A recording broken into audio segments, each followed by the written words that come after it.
Vamos a concluir ya el tema de los últimos tiempos.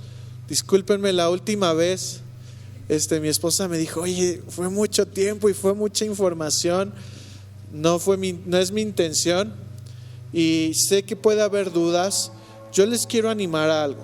Si ustedes tienen dudas, lean la Biblia. Están los versículos, yo les puedo pasar pues mis predicaciones para que las estudien. Yo no les recomiendo que se metan a YouTube a buscar, porque van a encontrar de chile, mole y pozole. Entonces yo les recomiendo que lean la Biblia. Y si se dan cuenta, ahora que hemos hablado de los últimos tiempos, casi no tratamos con el libro de Apocalipsis. Normalmente nos fuimos a los profetas, los salmos, los evangelios, y sí tocamos también el libro de Apocalipsis, porque todo está relacionado.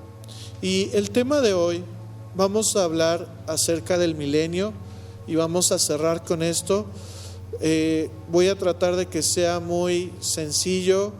Este es un resumen y voy a tratar de resumir el resumen para que pueda ser fácil de entender. Porque quiero decirles algo. Estaba platicando con un pastor y me decía: ¿por qué debemos de hablar de Apocalipsis? Porque muchas iglesias no tocan el tema porque puede ser muy controversial. Pero yo quiero decirles que saber el final es muy importante para poder vivir una vida que agrada a Dios. Porque tal vez yo puedo creer que estoy haciendo bien las cosas, pero cuando nosotros, a la luz de la palabra, entendemos cómo va a ser el final y qué es lo que va a suceder, vamos a estar preparados. Un hermano me decía que cuando él enseñaba, llegaban sus miembros y le decían: no, hermano, es que yo sí creo que me voy a ir en el rapto. Él le dijo: pues mira, si te vas, qué bueno, pero si no, ¿estás preparado? Porque, hermanos, si uno piensa que no va a pasar por tribulación, o sea, yo lo viví, y yo quiero decirles que tal vez esta fue una razón por las cuales yo empecé a estudiar los últimos tiempos, porque mucho tiempo el evangelio que yo creía era que éramos intocables, ¿verdad? Que al volvernos creyentes, pues realmente estábamos bajo una protección que nos eximía de todo conflicto, de todo padecimiento, de toda prueba. Pero la verdad es que cuando vemos a Jesús, que Él padeció, y cuando vemos a sus discípulos que padecieron, y cuando vemos a las congregaciones que eran perseguidas a causa de la fe, ¿por qué nosotros seríamos eximidos de esto? ¿Por qué nosotros seríamos librados? Entonces, porque en algún momento un familiar mío falleció y toda nuestra familia empezó a decir: ¿y por qué falleció? Si no son cristianos, si no que Dios está con ustedes. Y bueno, entendí que la muerte es algo natural, que nadie la puede evitar ni librar. Bueno, Jesús ya lo hizo y en su venida vamos a resucitar. Pero a lo que hablo es que mientras Él no venga, pues todos morimos. Y entendí que tenía que leer qué decía la Biblia sobre las pruebas. Entonces hoy el tema es el milenio. Pero antes del milenio, voy a empezar con el tema de el Mesías. Quiero que abras tu Biblia en 2 de Samuel 7, del 12 al 16. Y esta historia es increíble, hermanos, porque el rey David ya se había construido su casa de cedro. Y entonces una mañana él dice: pues ¿cómo es posible que yo tengo aquí mi casa de cedro y el arca de Dios está morando entre tiendas? Y llega el profeta, no recuerdo si era Natán, y entonces le dice: pues rey, haz lo que viene a tu corazón. Y entonces el rey David ahí tiene el deseo de construir el templo.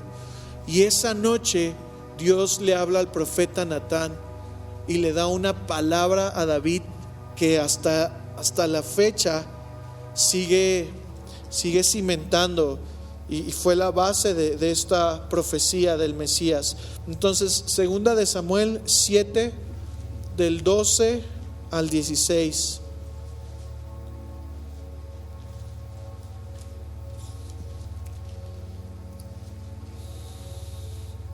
¿Ya lo tienen? Ok, dice: y cuando tus días sean cumplidos y duermas con tus padres, Dios le está diciendo al rey David, yo levantaré después de ti a uno de tu linaje, el cual procederá de tus entrañas, y afirmaré su reino. Él edificará casa a mi nombre, y yo afirmaré para siempre el trono de su reino. Pongan mucha atención, porque aquí está diciendo que se va a levantar un rey de la descendencia de David que va a reinar para siempre. 14, yo le seré a él padre y él me será a mí hijo. Vean lo que Dios está diciendo. Y si él hiciere mal, yo le castigaré con vara de hombres y con azotes de hijos de hombres. Pero mi misericordia no se apartará de él, como la aparté de Saúl, al cual quité de delante de ti. 16, y será firme tu casa y tu reino. ¿Para qué? Para siempre delante de tu rostro, y tu trono será estable eternamente. Entonces, la palabra Mesías, tanto en el hebreo como en el griego, significa ungido. Y ustedes saben que en el Antiguo Testamento los reyes eran ungidos. Los sacerdotes, el sacerdote Aarón, no sé si recuerdan que fue ungido, y hay un salmo que habla cómo el aceite desciende de la cabeza, escurre por sus barbas y cubre su ropa. Y los profetas eran ungidos. Entonces, se usó este término para mostrar que Dios había designado para algún trabajo especial. La designación destacaba el hecho de que Dios actuaba a través del electo para la unción. Entonces, cuando tú escuchas Mesías, tienes que entender que se estaban refiriendo al ungido de Dios. ¿Qué quería decir esto? Que Dios lo había escogido para un trabajo especial y que Dios estaba con él. Entonces, el pueblo, al ver visto el próspero reinado de David y luego la decadencia bajo el gobierno de sus hijos, esperaba la venida de un rey que tuviese su trono para siempre, el cual volverá a traer paz y prosperidad al pueblo. Ante cada calamidad de Israel se esperaba un pronto auxilio de Dios mediante su Mesías. La esperanza mesiánica consistía en esperar que Dios, con su Mesías como instrumento, establecería para siempre a su reino. Se clamaba por un futuro glorioso donde el Mesías sería figura prominente. Después de la destrucción de Jerusalén en el 586 a.C., la esperanza se proyecta más a futuro. Se piensa en un futuro remoto cuando el Mesías vendrá al fin de los tiempos. Entonces, esta palabra que acabamos de leer de segunda de Samuel se toma como la base para saber que Dios iba a levantar un rey, porque, hermanos, la época dorada de los reyes del pueblo de Israel fue con el rey David y fue con Salomón. Con el rey David, el pueblo de Israel conquistó todo el terreno que Dios les había prometido, porque quiero decirles que con Josué no conquistaron toda la tierra que Dios les había dado. Recuerden que la Biblia dice que permitieron que moraran con ellos estos pueblos, que hicieron alianzas con estos pueblos, entonces no fueron sacados de la tierra. Y cuando David es hecho rey, David logró poseer toda la tierra que Dios les había prometido. David creó un imperio, eran una nación fuerte. Y después con Salomón pues siguió el reinado. Pero ya con su hijo, pues sabemos la historia, se dividen en dos, el pueblo de Israel y el pueblo de Judá. Lo vamos a ver ahorita más adelante. Y cada calamidad que el pueblo tenía, ellos decían: recordemos que Dios le prometió a David un hijo que iba a reinar con justicia, que iba a dar paz y que iba a ser para siempre su reino. Entonces, voy a pedirles que tomemos nuestras Biblias.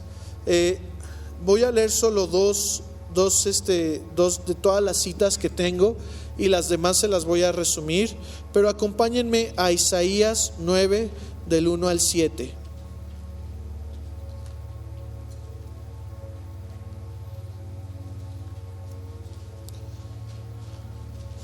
Isaías 9 del 1 al 7.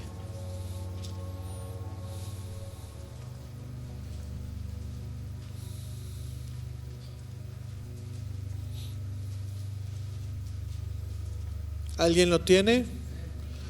Ok, vamos a leerlo. Dice: sin embargo, ese tiempo de oscuridad y desesperación no durará para siempre. La tierra de Zabulón y de Neftalí será humillada, pero habrá un tiempo en el futuro cuando Galilea de los gentiles, que se encuentra junto al camino que va del Jordán al mar, será llena de gloria. El pueblo que camina en oscuridad verá una gran luz. Para aquellos que viven en una tierra de densa oscuridad, brillará una luz. Harás que crezca la nación de Israel, y sus habitantes se alegrarán ante ti, como la gente se goza en la cosecha, y como los guerreros cuando se dividen el botín, pues tú quebrarás el yugo de su esclavitud, y levantarás la pesada carga de sus hombros, romperás la vara del opresor, tal como lo hiciste cuando destruiste al ejército de Madián. Las botas de los guerreros y los uniformes manchados de sangre por la guerra serán quemados, serán combustible para el fuego. Escucha esto: pues nos ha nacido un niño y un hijo se nos ha dado. El gobierno descansará sobre sus hombros y será llamado Consejero Maravilloso, Dios Poderoso, Padre Eterno, Príncipe de Paz. Su gobierno y la paz nunca tendrán fin. Reinará con imparcialidad y justicia desde el trono de su antepasado David por toda la eternidad. El ferviente compromiso del Señor de los ejércitos celestiales hará que esto suceda. Entonces, en esta palabra me encanta porque está diciendo que en medio de la oscuridad luz va a brillar. Y eso fue lo que vino a hacer Jesús, hermanos. Por eso el libro de Juan empieza de una forma hermosa cuando habla de Jesús como la luz. Y después de esto, pues nos empieza a decir que un niño nos será dado y que sobre sus hombros habrá gobierno. Entonces nos da a entender que este Mesías iba a ser un hombre, ¿verdad? Iba a nacer de una mujer. Después nos habla que en su gobierno la paz nunca tendrá fin, reinará con imparcialidad y justicia desde su trono. Y también por el otro lado está diciendo que quebrará el yugo de la esclavitud y levantarás la pesada carga de sus hombros, romperás la vara del opresor.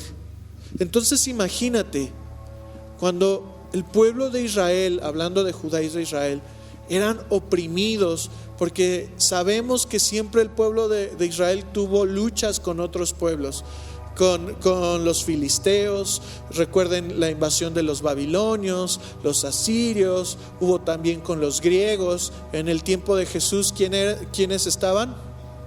Los romanos.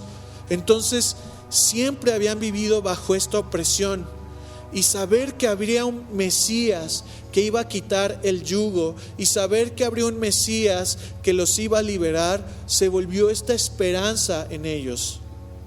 Ahora voy a leerles Isaías 11 adelantito.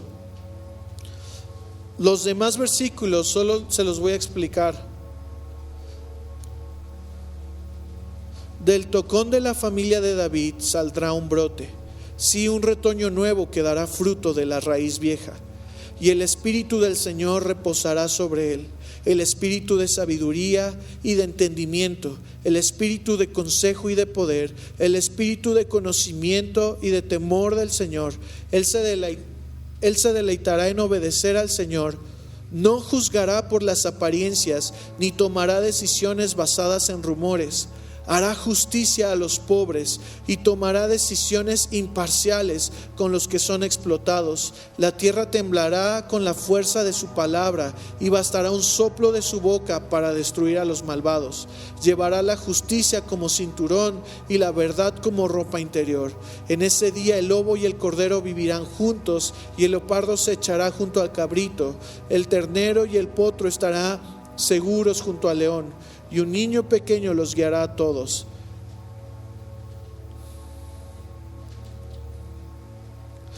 Quiero pasarme más adelantito al versículo 12, al versículo 11. Quiero que escuches esto, porque esto es algo muy importante. Dice: en ese día el Señor extenderá su mano por segunda vez para traer de regreso al remanente de su pueblo. ¿Lo están leyendo? Los que quedan en Asiria y el norte de Egipto, en el sur de Egipto, Etiopía y Elam, en Babilonia, Hamat y todas las tierras costeras distantes. Levantará bandera en medio de las naciones y reunirá a los desterrados de Israel. Juntará al pueblo disperso de Judá desde los confines de la tierra. ¿Por qué les estoy leyendo esto? Porque, hermanos, a lo largo de la historia, el pueblo de Israel está disperso, ¿sí o no? En esta nación sabemos que hay judíos. En cualquier país que tú vayas, siempre va a haber una comunidad. Entonces, una promesa del Mesías es que Él va a juntar a todos los dispersos del pueblo y los va a reunir. En Oseas 14, se los voy a decir ahora, ya no los vamos a leer, pero de Oseas 14, del 2 al 9, habla de que el pueblo no va a ser librado por otros pueblos, o sea, otras naciones no los van a ayudar, ni ellos pelearán, y ya no tendrán otros dioses, porque en el Mesías alcanzarán misericordia. Lo pueden leer, estoy parafraseándolo esto, en Amós 9:11 al 15, se levantará otra vez el tabernáculo de David, los que invocan el nombre del Señor poseerán las naciones, Dios librará a su pueblo de cautiverio y edificarán ciudades. Ahora, ¿por qué te estoy diciendo esto? Porque hasta el día de hoy, hermanos, muchos no ven en Jesús el Mesías. ¿Por qué? Porque ellos, hablando por ejemplo del pueblo de Israel, ellos esperaban un líder político que los librara del poder de los romanos, que preparara un ejército, se enfrentaran con ellos, los vencieran y tuvieran un rey así, un Pancho Villa o un Zapata o no sé, ¿no? Así alguien, un revolucionario que peleara por las tierras y se las devolviera a los pobres. Entonces ellos, al ver a Jesús, no lo podían entender. Zacarías 14 nos va a hablar de lo que va, ahorita lo vamos a tocar, pero nos va a hablar de lo que va a suceder en el milenio y en los últimos tiempos, que se reunirán las naciones para combatir contra Jerusalén, la ciudad será tomada y serán saqueadas las casas, violadas las mujeres, la mitad de la ciudad irá en cautiverio y la mitad quedará en la ciudad, y el Mesías peleará contra esas naciones. Entonces, como les decía, el pueblo de Israel no creía en Jesús como el Mesías, porque ellos esperaban un héroe político que venza a sus enemigos y que levante a Israel como un imperio. Pero se olvidaron de las profecías que nos hablan como del siervo de Jehová en Isaías 53, de su función sacerdotal que perdona pecados, y su misión es ayudar al pueblo. Porque yo les leí estas profecías donde el Mesías va a liberar, va a hacer volver, el Mesías va a salvar, pero por el otro lado tenemos estas profecías donde se habla que Él es un cordero que no abrió su boca, que si fue molido fue por nuestros pecados, por nuestras transgresiones, que su generación fue cortada, ¿quién la contará? Lean Isaías 53, es un capítulo tan hermoso que nos describe cómo Jesús se ofreció como este cordero. Por el otro lado, en Jeremías 23 del 5 al 6 dice: he aquí vienen días, dice Jehová, en que levantaré a David renuevo justo y reinará como rey, el cual será dichoso y hará juicio y justicia en la tierra.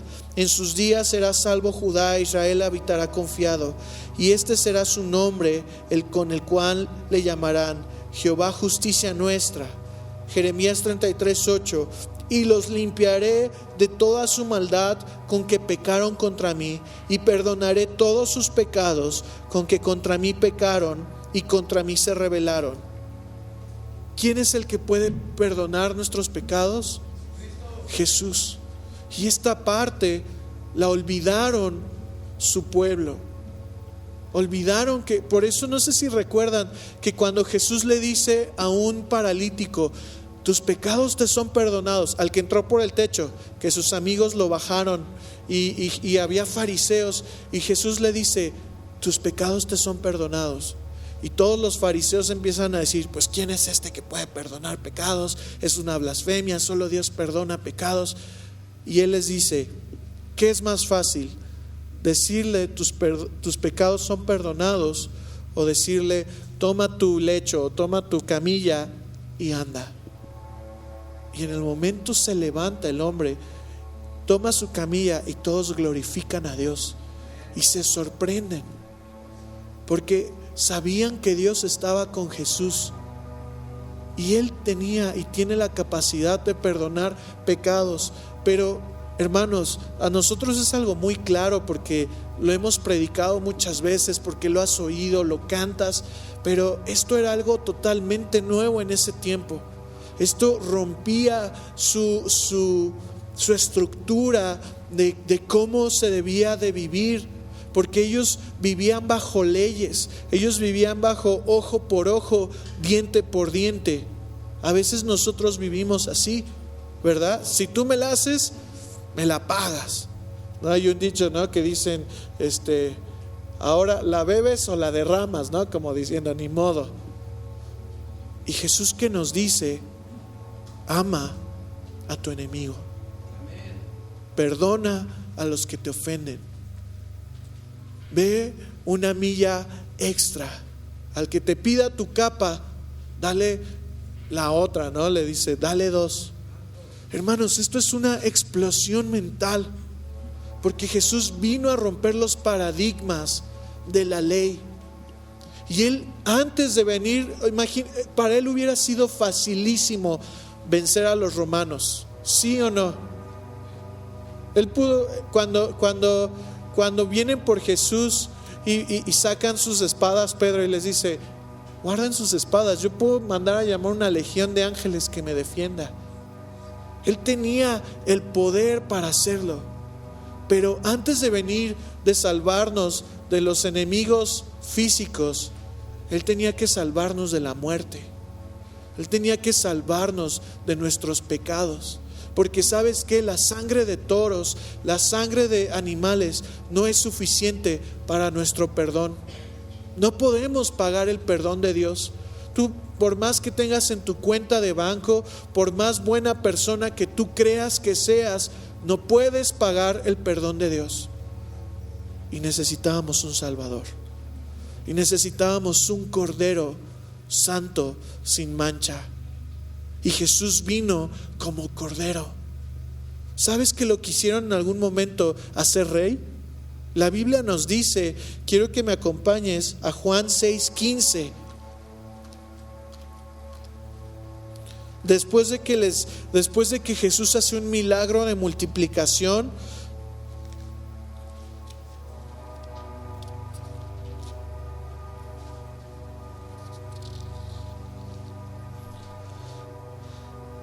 Te voy a leer el versículo 14.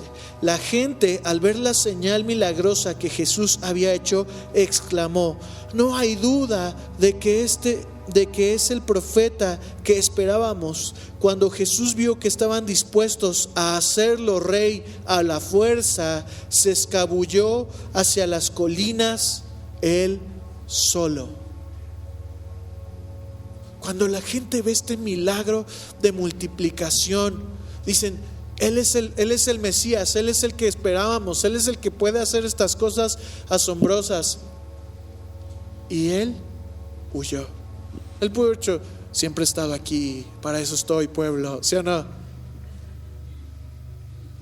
Pero Él huyó, porque Él tenía que morir por nosotros. Él tenía que pagar por nuestros pecados, porque el librarlos de los romanos era algo momentáneo, pero el librarnos de nuestros pecados es algo eterno, hermanos. ¿Sabes? Por eso Dios, no recuerdo con quién estaba hablando apenas sobre la muerte. ¿Por qué crees que Dios quitó el árbol de la vida del Edén? Porque el hombre ya estaba en pecado. Y Dios dijo: quitemos el árbol de la vida, no sea que lo coma y viva para siempre. No habíamos tenido redención, hermanos. Y Dios quita el árbol de la vida y entra el pecado en el hombre, y este pecado está dentro de nosotros. Y quiero decirte que es algo que tú y yo no podemos vencer de forma natural. Por más que te lo propongas el 24 de diciembre o el 31 de diciembre, de no, este es el último año que ya no hago esto y ya voy a cambiar. No puedes sin Cristo. Él es el único que ha vencido al pecado. Y cuando le decimos: oye, yo no puedo, te reconozco que tú puedes salvarme, entonces es cuando Él puede obrar en nuestras vidas y nos empieza a dar la victoria. No tenemos otra. Ninguno de los que estamos aquí estamos porque somos los más buenos, los más lindos. Yo te aseguro que todos los que estamos aquí hemos hecho cosas terribles, pero Cristo nos lavó y nos perdonó. Y era necesario ese sacrificio. Por eso desde la Pascua, hermanos, y tú puedes ver a Cristo desde Génesis, cuando Dios les da una vestidura a Adán y Eva, tuvo que sacrificar a esos animales, porque dice que les dio vestiduras de pieles de animales. Y cuando la Pascua, recuerden que es el poder de Dios librando de forma sobrenatural a su pueblo. Cuando les dicen: maten un cordero y su sangre pónganla en el lintel de sus puertas, en el marco, y coman el cordero apresuradamente. Esa era la sombra de Jesús, que nos iba a rescatar sobrenaturalmente de nuestros pecados. Entonces, ¿sabes que Jesús no aceptaba el título de Mesías? Él siempre, ¿cuál era su frase que él decía cuando se expresaba a sí mismo? ¿Alguien la recuerda? A ver, díganla. El Hijo del Hombre. Él siempre decía: el Hijo del Hombre. Cuando el Hijo del Hombre regrese en su gloria. ¿Sí recuerdan estas frases? Porque si él se mencionaba como el Mesías, la connotación política que tenía el pueblo era otra. Van a pensar que él iba a ser un guerrero ¿sí me entienden? Entonces él nunca usó el Mesías. Bueno, no quiero decir nunca, pero creo que sí hay como 3 donde le dicen que él es el Mesías y no lo niega. Pero él normalmente él decía esto: el Hijo del Hombre. ¿Y por qué el Hijo del Hombre? Porque Daniel tuvo una visión, y Daniel ve en el cielo al anciano de días, y que le da autoridad y poder al Hijo del Hombre. Entonces era otro nombre del Mesías, pero no tenía la connotación que tenía en el pueblo.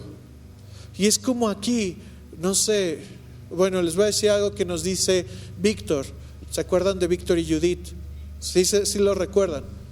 Recuerdan que él dice: yo no digo que soy cristiano, porque los árabes tienen una connotación de cuando fueron las cruzadas y los europeos asesinaron a los árabes y fue todo estas matanzas. Entonces, ¿él qué tiene que decir? Soy un discípulo del profeta Jesús. Es diferente, pero la connotación cambia en las personas. Es como si yo llego y te digo, yo soy del PRI. Pues, ¿qué vas a pensar, no? No. Pero si te digo, no, soy político, es por decirlo así. Entonces, quiero que me acompañes a Hebreos 2:10.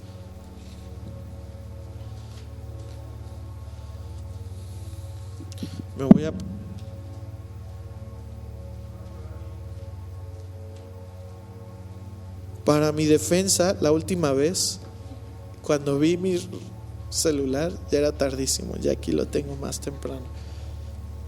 Pero Hebreos 2:10 nos explica de Jesús.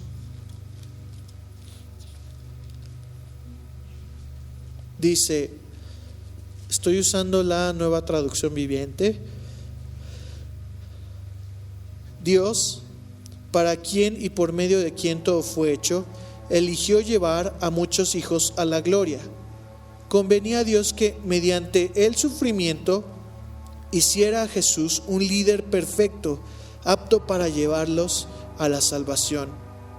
Por lo tanto, Jesús y los que Él hace santos tienen el mismo Padre.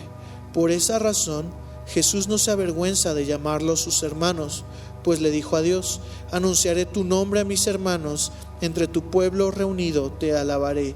También dijo: pondré mi confianza en Él, es decir, yo y los hijos que Dios me ha dado. Debido a que los hijos de Dios son seres hechos de carne y sangre, pon mucha atención, porque nosotros somos hechos de carne y sangre, el Hijo también se hizo carne y sangre, pues solo como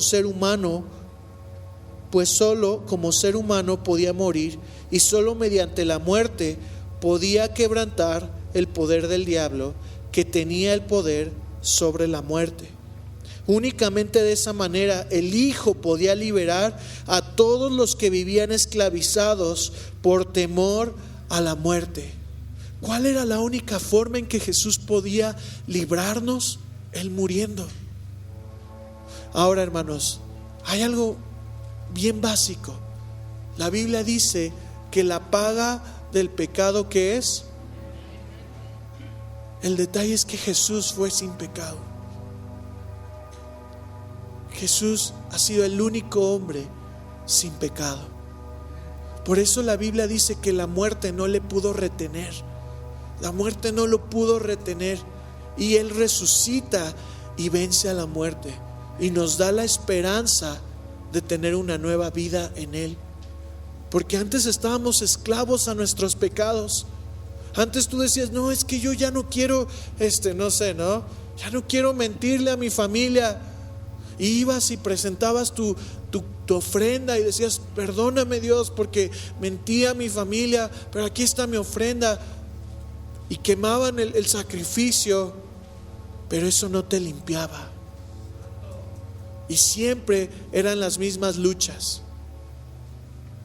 Y era necesario que Cristo, como leímos aquí, se hiciera hombre y siendo en forma de hombre, venciera a la muerte. Entonces, por eso es que Él no vino como el rey, Él vino como ese cordero. Por eso en Apocalipsis nos habla, si no mal recuerdo es el 3 o el 4, cuando Juan dice, y de repente todos lloraban porque no habían encontrado quien fuera digno de abrir el libro. Y entonces uno de los ángeles, uno de los seres vivientes me dice, no llores, porque aquí el león de la tribu de Judá ha vencido.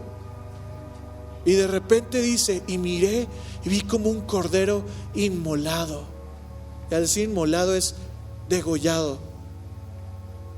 Juan lo vio entrando en el trono de Dios y siendo digno. Entonces, ¿por qué les digo esto, hermanos? Porque Jesús conocía su misión, que primero necesitaba salvarnos de nuestros pecados.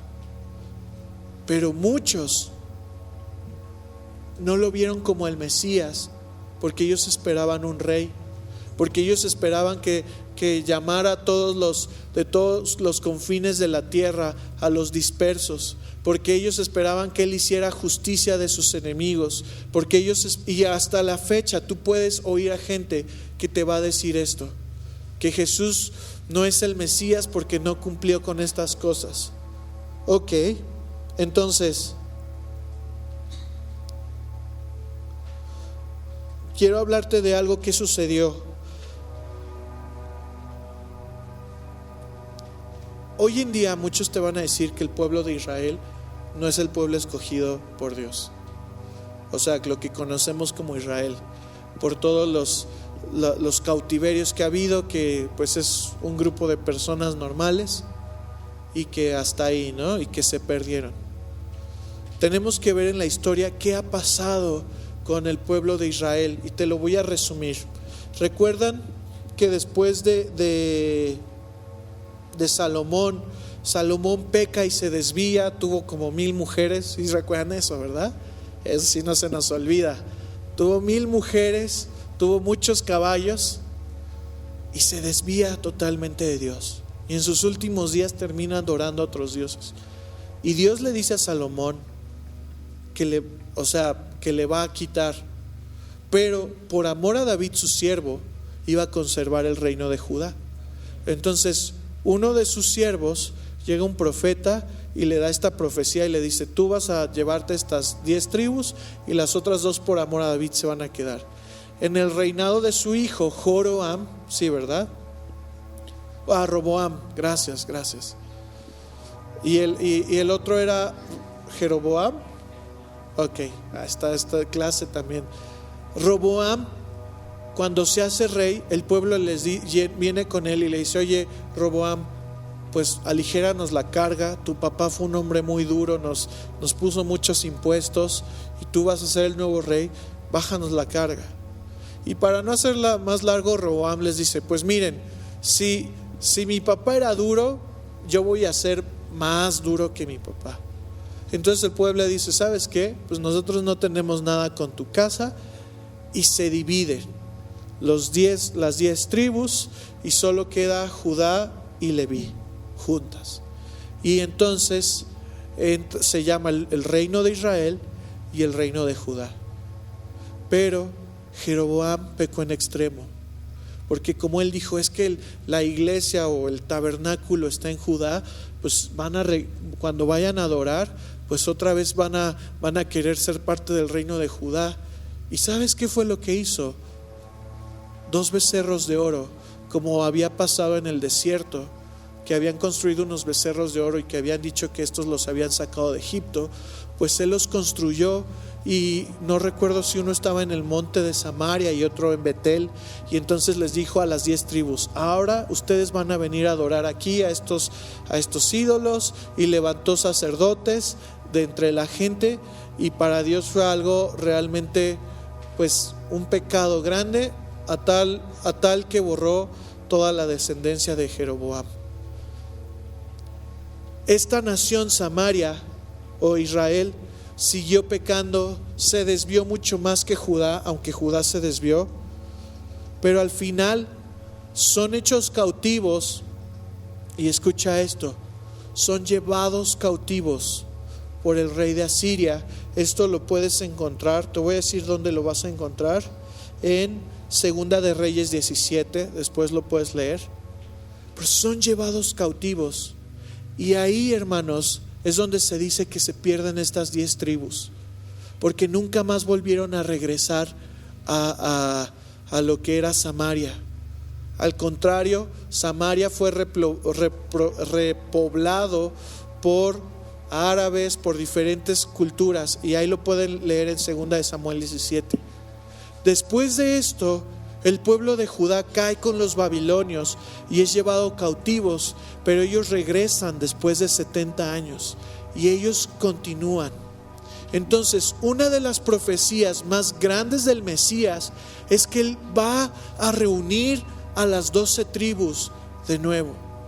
Y para muchos es algo imposible, porque hace pues unos cientos o miles de años que están dispersas. y solo lo que queda aparentemente es lo que es de Judá y de Leví. Y entonces por eso es que muchos decían que Jesús no podía haber sido como el Mesías, porque el Mesías pues tenía que haber hecho eso. Por otra parte, todos sabemos que hoy los judíos no creen en Jesús. Si alguien se ha dado cuenta de eso, ¿verdad? Hay un dicho que ellos tienen, que los mejores amigos de un judío, ¿quiénes son? Los cristianos, ¿verdad? Porque los cristianos siempre los apoyan, pero ellos no creen en Jesús. Como el Mesías no lo creen. Lo ven como un profeta y tienen mucha información, pero te voy a decir algo. Todas las profecías aún no llegan a su cumplimiento. Y esto es algo bueno, porque la gente dice, no, es que Jesús no es el Mesías. Él es el Mesías y se van a cumplir las profecías. Entonces, quiero que me acompañes al libro de Romanos 11, porque ya entramos en los últimos tiempos, ahora sí, y lo que va a pasar justo antes del milenio y el milenio.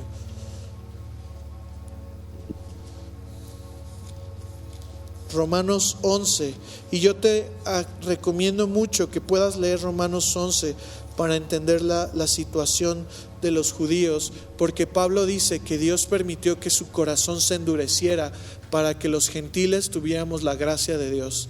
Entonces vamos a Romanos 11, versículo 25 al 29. ¿Ya lo tienen? Mis amados hermanos, quiero que entiendan este misterio para que no se vuelvan orgullosos de ustedes mismos.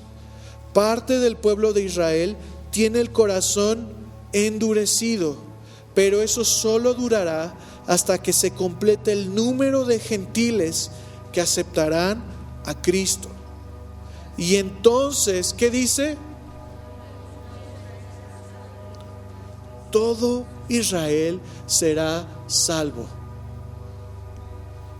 Como dicen las Escrituras, el que rescata vendrá de Jerusalén y apartará a Israel de la maldad. Y esto es increíble, hermanos. Algunos dicen que Israel va a ser salvo en un día. Imagínate esto. O sea, todos los incrédulos. Ahora, no sé si pusieron atención. Yo les leí acá atrás. No les leí Zacarías. Ahorita lo vamos a leer. Zacarías 14. Quiero que me acompañes a Zacarías 14, porque vamos a entender qué va a pasar en los últimos tiempos con el pueblo de Israel. El pueblo de Israel va a ser engañado por el anticristo.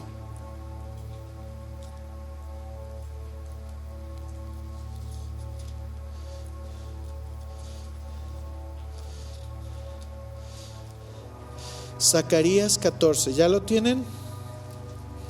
Para que vean que no estoy inventando nada. Vamos a leer desde el 1 al 5. Dice: atención, viene el día del Señor, cuando tus posesiones serán saqueadas frente a ti. Reuniré a todas las naciones.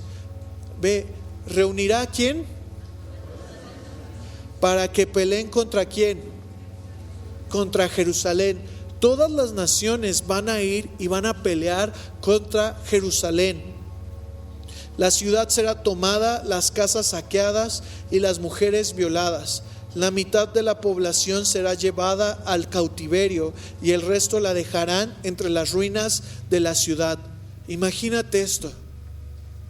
Dejan a Israel en ruinas. La mitad del pueblo es llevado cautivo y la mitad se queda en la ciudad desolada. Y ve lo que dice el 3. Luego el Señor saldrá a pelear contra esas naciones, como lo hizo en tiempos pasados. En aquel día sus pies estarán sobre el monte de los olivos, al oriente de Jerusalén. Entonces el monte de los olivos se partirá formando un extenso valle al oriente y al occidente. La mitad del monte se desplazará hacia el norte y la otra mitad hacia el sur. Ustedes huirán por ese valle porque llegará hasta Azazal.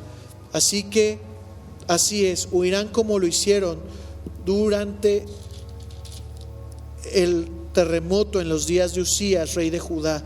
Entonces vendrá el Señor mi Dios. ¿Y qué dice?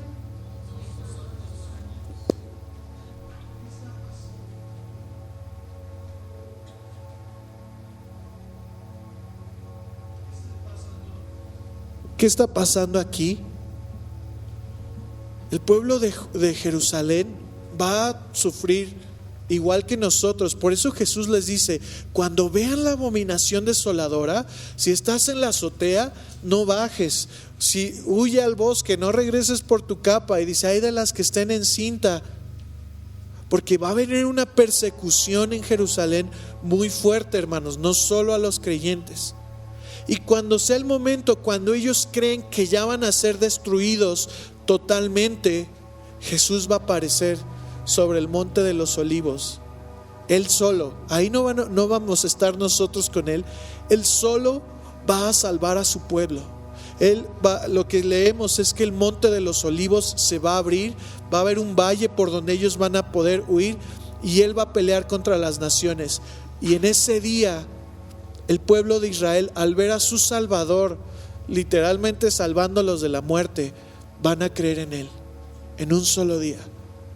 Por eso Pablo nos dice: no se jacten, hermanos, de que el pueblo de Israel ahorita está endurecido, porque es necesario que se cumpla el número de los gentiles, que sea salvo, y después ellos van a ser salvos. Entonces esto es increíble, hermanos, porque se van a cumplir cada profecía que hay en la Biblia, se va a cumplir. Todavía no hemos visto el cumplimiento de todas. Todavía Jesús, cuando vino en su primera venida, Él no reinó para siempre físicamente, pero en esta segunda venida Él va a reinar. Él va a ser el rey sobre toda la tierra. Quiero que me acompañes ahora a Apocalipsis.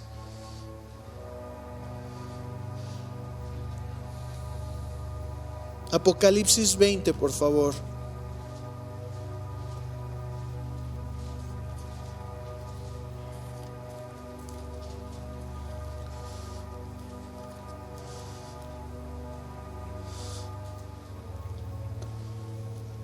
Perdón, es Apocalipsis 19 y ya ahí nos vamos a pasar al 20. Y va a ser Apocalipsis 19.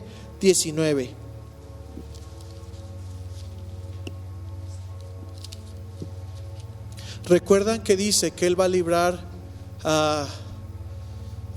al pueblo de Israel, y después va a venir Dios con sus santos. Y después de esto viene lo que es la batalla del Armagedón. Y vamos a ver cómo concluye la batalla del Armagedón. Apocalipsis 19. Dice: después vi a la bestia y a los reyes del mundo y sus ejércitos, todos reunidos para luchar contra el que está sentado en el caballo y contra su ejército. Y la bestia fue capturada, y junto con ella el falso profeta, que hacía grandes milagros en el nombre de la bestia, milagros que engañaban a todos los que habían aceptado la marca de la bestia y adoraban a su estatua. Tanto la bestia como el falso profeta fueron lanzados vivos al lago de fuego que arde con azufre. Todo su ejército fue, ¿qué dice? Aniquilado por la espada afilada que salía de la boca del que montaba el caballo blanco. Y todos los buitres devoraron los cuerpos muertos hasta hartarse. Apocalipsis 21 dice: luego vi a un ángel que bajaba del cielo con la llave del abismo sin fondo y una pesada cadena en la mano. Sujetó con fuerza al dragón, la serpiente antigua, quien es el diablo, Satanás, y lo encadenó por 1000 años. El ángel lo lanzó al abismo sin fondo y lo encerró con llave, para que Satanás no pudiera engañar más ¿a qué? Hasta que se cumplieran los 1000 años. Pasado ese tiempo, debe ser soltado un poco de tiempo. Ahora pon atención, porque esto es el inicio del milenio. Después vi tronos, y los que estaban sentados en ellos habían recibido ¿qué? Por eso la Biblia nos dice que somos reyes y... Porque, hermanos, yo no te voy a decir que todos, yo no sé, pero la Biblia dice que algunos van a recibir facultad de reinar. Ahora, quiero decirte que en esta batalla del Armagedón no van a ser destruidas todas las naciones, son los ejércitos, y van a sobrevivir naciones, y esas naciones van a ser gobernadas en el milenio por los que se les dio facultad de juzgar. Vamos a seguir leyendo. Vi tronos, y los que estaban sentados en ellos habían recibido autoridad para juzgar. Vi las almas de aquellos que habían sido decapitados por dar testimonio acerca de Jesús y proclamar la palabra de Dios. Ellos no habían adorado a la bestia ni a su estatua, ni habían aceptado su marca en la frente o en las manos. Volvieron a la vida y reinaron con Cristo durante ¿qué? Entonces, Primera de Pedro nos dice que el juicio va a iniciar por la propia casa, ¿no? Por la casa de Dios. Entonces, y yo aquí es donde les voy a decir esto. Algunos creen que en este momento va a suceder lo que se llama el tribunal de Cristo. Quiero que me acompañen. Déjenme ver dónde está. Lo había anotado. Segunda de Corintios 5:10, por favor.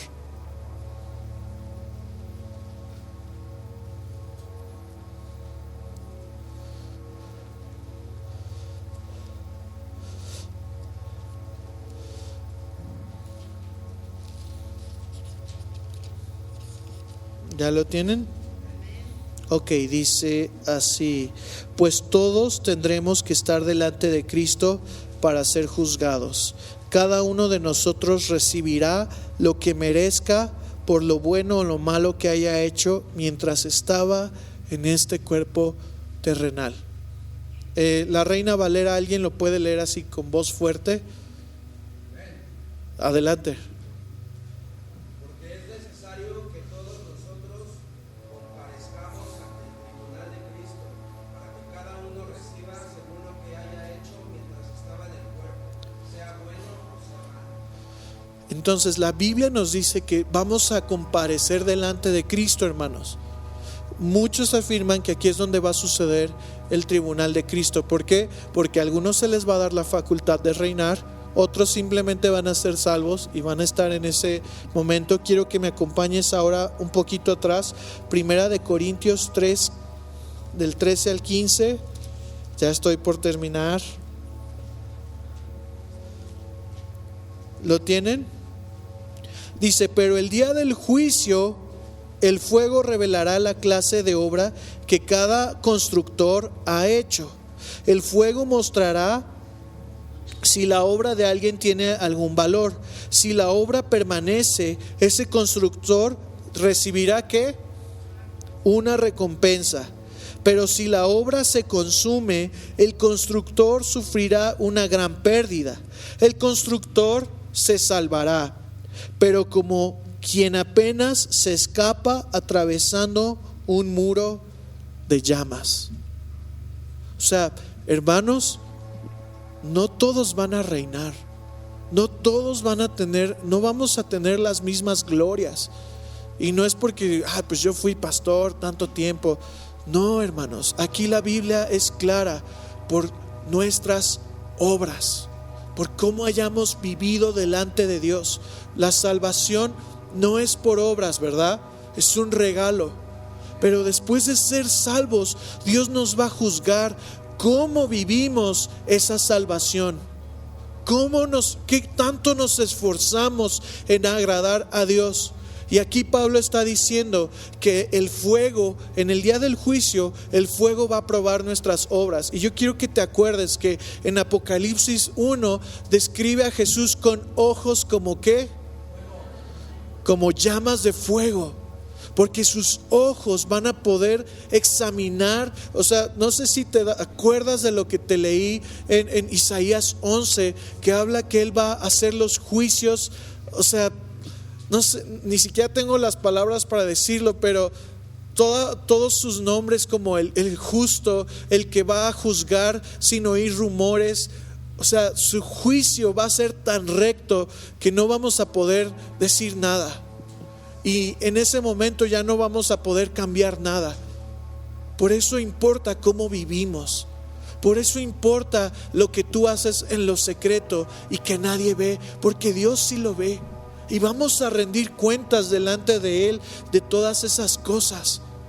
Por eso es que cada día tenemos que limpiar nuestro camino. Y por eso es que Apocalipsis termina diciendo: el que es santo, santifíquese más. El que es injusto, siga siendo injusto. Porque de nosotros depende, hermanos.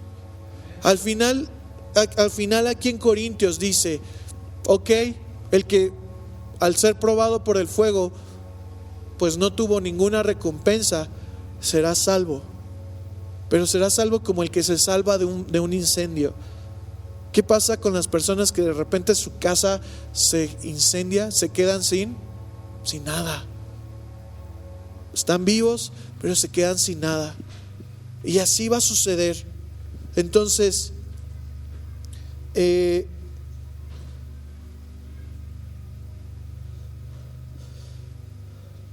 Jesús, quiero decirte algo, que entiendas esto. Jesús va a restaurar la tierra como en el principio. Cuando Adán estaba en el huerto, él no tenía temor del león, él no tenía temor del lobo. Y Isaías 11 nos habla de esto. Después lo leen, porque ya no quiero alargar más esto, pero es cuando dice que el león morará con el cabrito, que el niño va a jugar con las serpientes y no le harán daño. Dios, Jesús, va a restaurar, hermanos, como era en el principio, que el hombre podía tener una sana convivencia, porque recuerden que ese fue el plan de Dios. Y Dios lo va a restaurar y Dios lo va a culminar. Las naciones van a subir a Jerusalén a adorar a Jesús. Por eso la Biblia dice que toda lengua y que toda nación se postrarán. Quiero que me acompañes para que lo leamos en Zacarías 14:16. Zacarías 14:16 dice: a fin de cuentas, los enemigos de Jerusalén que sobrevivan a la plaga subirán a Jerusalén cada año para adorar al Rey, el Señor de los ejércitos celestiales, y para celebrar el festival de enramadas. Puedes leer después Zacarías 14, porque habla sobre lo que va a pasar en los últimos tiempos. Después, ahorita leímos en Apocalipsis 20 que Satanás fue apresado ¿por cuánto tiempo? Por 1000 años. Y cuando estos 1000 años terminen, otra vez Satanás va a ser liberado y va a volver a engañar a las naciones, y van a subir contra Jerusalén por última vez, contra el campamento santo. Y quiero que me acompañes para que no veas que Apocalipsis 20, por favor.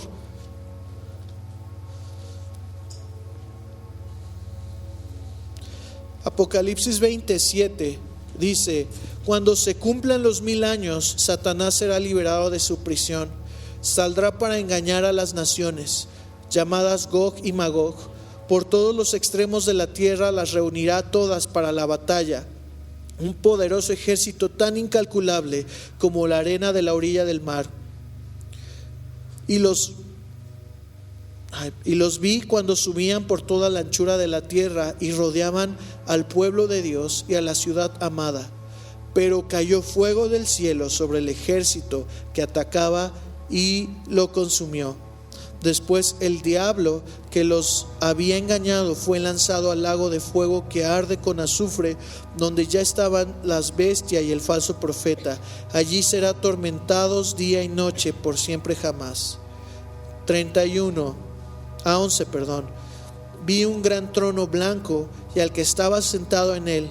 La tierra y el cielo huyeron de su presencia, pero no encontraron ningún lugar donde esconderse. Vi a los muertos, tanto grandes como pequeños, de pie delante del trono de Dios. Los libros fueron abiertos, entre ellos el libro de la vida. A los muertos se les juzgó de acuerdo a las cosas que habían hecho, según lo que estaba escrito en los libros. El mar entregó los muertos, y la muerte y la tumba también entregaron sus muertos, y todos fueron juzgados según los que habían hecho. Entonces la muerte y la tumba fueron lanzadas al lago de fuego. Este lago de fuego es la segunda muerte. Y todo el que no tenía su nombre registrado en el libro de la vida fue lanzado al lago de fuego. Este es el tribunal, este es el juicio del trono blanco. Ahora, ¿cuál es la diferencia? En el tribunal de Cristo, hermanos, se van a dar recompensas. En este es o vas al infierno, al lago de fuego, que es la segunda muerte, o te salvas y te toca ya esto que es que Dios viene a morar con los hombres. Al final de todo esto, Apocalipsis 21, versículo 2 dice: y vi la ciudad santa, la nueva Jerusalén, que descendía del cielo desde la presencia de Dios, como una novia hermosa vestida para su esposo. Oí una fuerte voz que salía del trono y decía: miren, el hogar de Dios ahora está entre su pueblo. Me gusta la Reina Valera porque dice la casa de Dios, o Dios, no sé si puedan poner Apocalipsis 21, 2.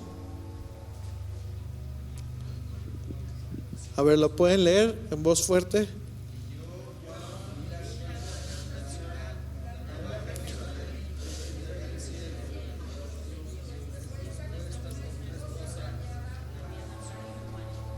¿Y el 3?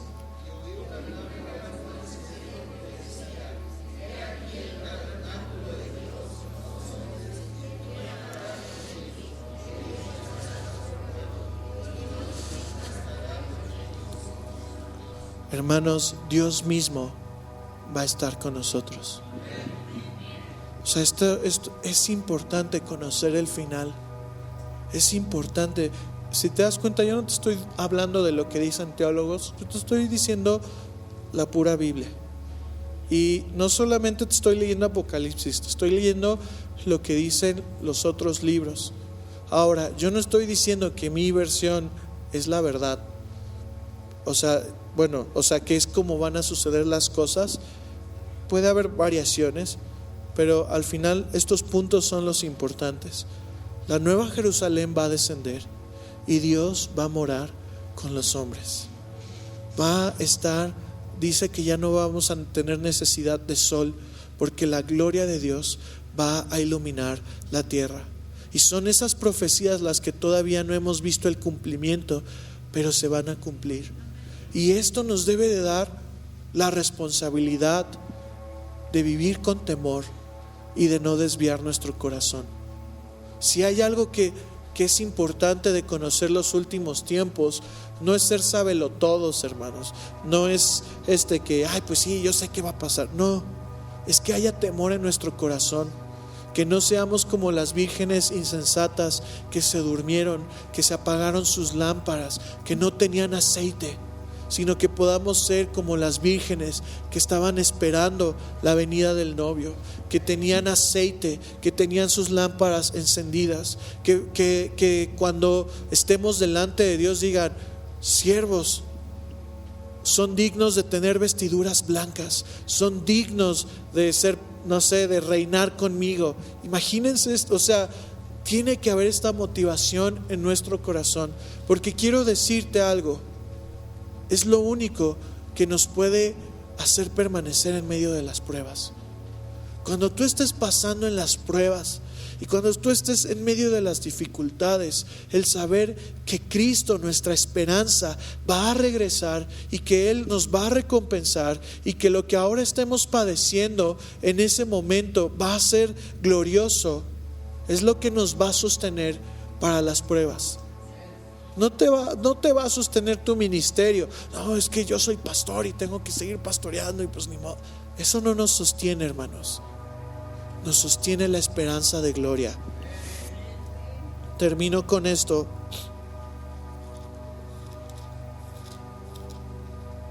Hay tanto que podemos decir, pero Apocalipsis 22:11 dice: el que es injusto, sea injusto todavía, y el que es inmundo, sea inmundo todavía, y el que es justo, practique la justicia todavía, y el que es santo, santifíquese todavía. He aquí yo vengo pronto, y mi galardón conmigo, para recompensar a cada uno según sea su obra.